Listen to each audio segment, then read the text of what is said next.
E aquele elemento humano, que durante quase 4 séculos foi o único trabalhador da sociedade brasileira, passou a ser considerado preguiçoso, ocioso, de má índole para o trabalho. O negro não tinha, conforme já dissemos, possibilidades de ascender socialmente, a não ser como quilombola, quando quebrava os padrões de normalidade estabelecidos para formar comunidades próprias. Tá começando o Litera Negra. Meu nome é Messias Martins e você tá no rolê do povo negro na literatura. Gostaria de começar pedindo para você fortalecer o canal com o seu joinha nesse vídeo e deixando também um comentário. Peço isso porque os temas que a gente trabalha aqui no canal não são lá os mais procurados no YouTube. Então, o teu engajamento, jovem padawan, ele é fundamental para fazer com que esse conteúdo chegue para mais pessoas. Mas se você está chegando aqui pela primeira vez, não fica mais moscando, se inscreve no canal e aciona o sininho para não perder os próximos vídeos. Agora, se você passar por aqui e não fizer nenhuma dessas coisas, eu sinto te informar, mas você vai acabar sonhando com Monteiro Lobato essa noite. Esse vídeo aqui só é possível por conta de uma galerinha muito massa que colabora financeiramente através do Apoia-se. Se você quiser e também puder colaborar com qualquer valor para a existência desse belo canal, as informações vão estar no primeiro comentário fixado desse vídeo. E para quem chegar até o final do vídeo, tem também uma novidade nova que ninguém pediu. Minha gente, eu tô aqui muito bem vestido, como vocês podem ver. Não é só porque o Santa Cruz subiu não, tá? É porque também em 2025 a gente está comemorando o centenário de Clóvis Moura. Nascido em Amarante, no Piauí, em 10 de julho de 1925. Esse canceriano é referência pioneira nos estudos de escravidão, quilombos e também sobre os protestos dos escravizados no Brasil. Além de ser um negro maravilhoso, ele foi também historiador, sociólogo, jornalista e também poeta. Deixa aqui nos comentários, só a título de informação, se você já ouviu falar sobre Clóvis Moura na sua escola. Uma fofoquinha básica aqui para vocês. Clóvis Moura era oposição às interpretações tanto de Gilberto Freire como também de outros intelectuais que defendiam um certo paternalismo senhorial, como era o caso do ex-presidente Fernando Henrique Cardoso. Para quem não está muito por dentro desse rolê, paternalismo senhorial, em resumo, é uma tese que defende que a escravidão no Brasil ela foi mais branda do que em outros lugares, onde os senhores de escravizados daqui, eles eram, olha só, mais cuidadosos, mais responsáveis e até mesmo mais gentis com seus escravizados. Não, nada a ver, irmão. Tem até quem defendia que esse bando de alecrim dourado tratava os seus escravizados quase como se fossem da família. Sem meias palavras, tá? Eu chamo isso aqui de paternalismo senhorial de pala de butico. É pala sim, porque isso não tem evidência nenhuma, muito menos sustentação na realidade. Basta a gente ter em mente de que a expectativa de vida de um escravizado quando desembarcava no Brasil era de somente 7 anos e que muito raramente eles morriam de velhice. Clóvis Moura fez uma releitura original de fontes secundárias e também primárias, que eram os relatórios provinciais, oferecendo para a gente um amplo painel de eventos e também de experiências de insurreições escravas no Brasil, tanto no século XVI até o século XIX. Clóvis foi também um pioneiro ao abordar a cultura política das revoltas negras, enfatizando a importância dos chamados movimentos políticos pós-coloniais, como foi o caso das lutas de independência e também das revoltas como a balaiada, a cabanagem, a farroupilha e também a sabinada. Se você quiser saber um pouquinho mais sobre essas revoltas, é só deixar aqui nos comentários. Usando como exemplo a grande insurreição dos africanos malês em 1835 e também a história do Quilombo dos Palmares, Clóvis propôs renovadas teses sociológicas e historiográficas. Clóvis era um ferrenho marxista e desenvolveu a sociologia da praxe negra. Publicou em 1959 Rebeliões na Senzala, um livro que abalou as estruturas da historiografia nacional. A partir dos anos de 1960, ele se destaca por conta da sua produção teórica e na década seguinte deu início a uma militância mais atuante junto ao movimento negro. Recebeu em 1982 da Universidade de São Paulo o título de professor especialista em notório saber. Morreu em 2003 aos 78 anos. Clóvis Moura tem uma rica produção acadêmica e é justamente sobre uma dessas obras que a gente vai falar aqui hoje. Esse livro aqui, ó, Brasil, as raízes do protesto negro. Uma obra, sem sombra de dúvidas, provocante e fundamental para a compreensão do processo que fez a historiografia brasileira ser o que ela é hoje.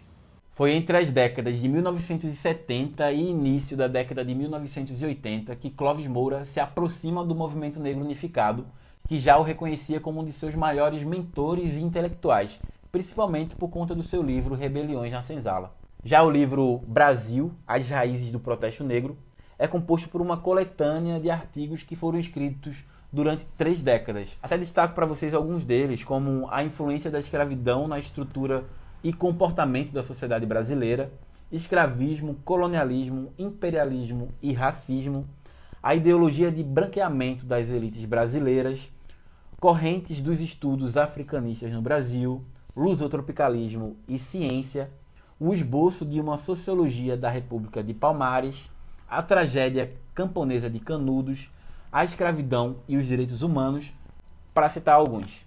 Destacamos que, além de evidenciar a profundidade do racismo, Clóvis Moura também sintetiza nesse livro aqui as principais frentes de debate do movimento negro no período da redemocratização, como foi o caso da discriminação racial no mercado de trabalho, as formas de organização política da população negra, a vida no pós-abolição, entre outros temas que são importantíssimos para a gente estar compreendendo o nosso tempo. Essa edição aqui é da editora Dandara, faz parte da coleção Clóvis Moura e foi publicada em 2023. O livro tem 347 páginas e trata-se de uma obra que parte do princípio que o negro é peça fundamental na formação social, cultural e também econômica do Brasil. Nesse livro aqui, Clóvis vai se debruçar sobre uma vasta literatura e documentação referente ao escravismo colonial e também aos desdobramentos que esse modo de produção exerceu sobre a formação desse sujeito histórico no Brasil em diversos sentidos, tá? Desde a sua personalidade, passando também pelas relações afetivas e até a condição econômica e a sua construção ideológica. A leitura de Brasil, As Raízes do Protesto Negro, coloca a gente diante de algumas questões. A quem atendia o tráfico de escravizados? A quais outras atividades do capitalismo mercantil o tráfico de escravizados estava associado? Quem se favoreceu direta e indiretamente com isso? Diante da inferiorização do negro, a partir da sua transformação em antimodelo nacional e de sua exclusão, como a nossa comunidade se organizou? Sendo o Brasil uma sociedade competitiva, qual o lugar do negro nesse corpo social? Como o negro se desfez da passividade histórica que nos foi impelida?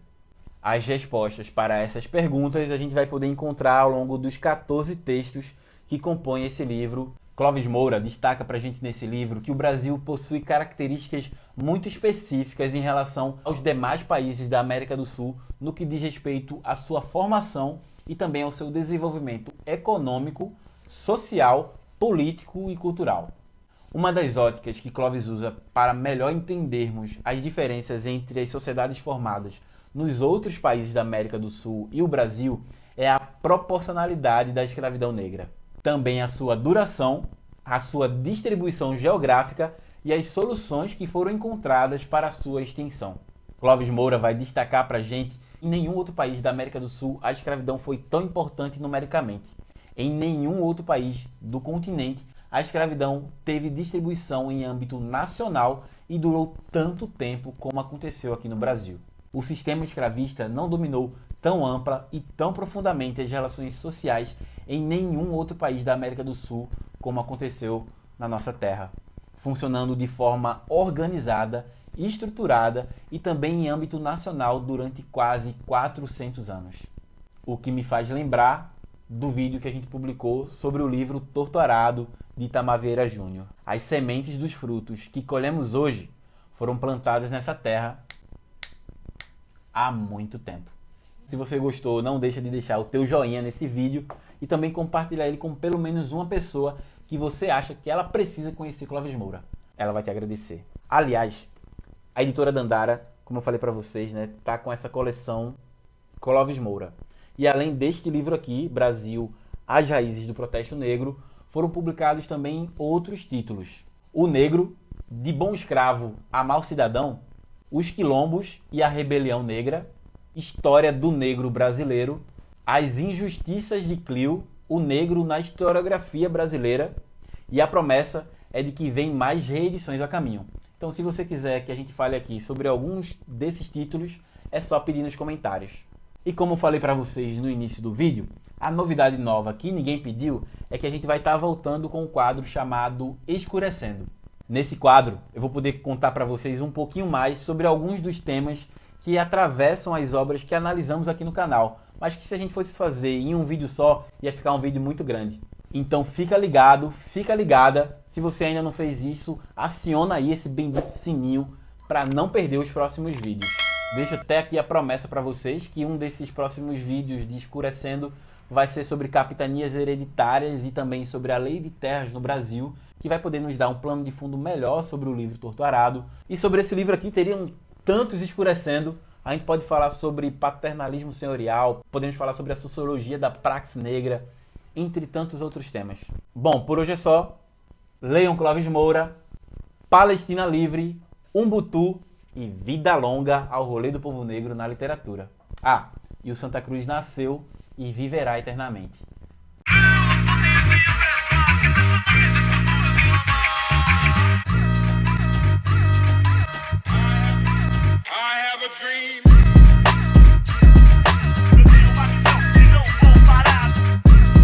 Litera Negra, o rolê do povo negro na literatura.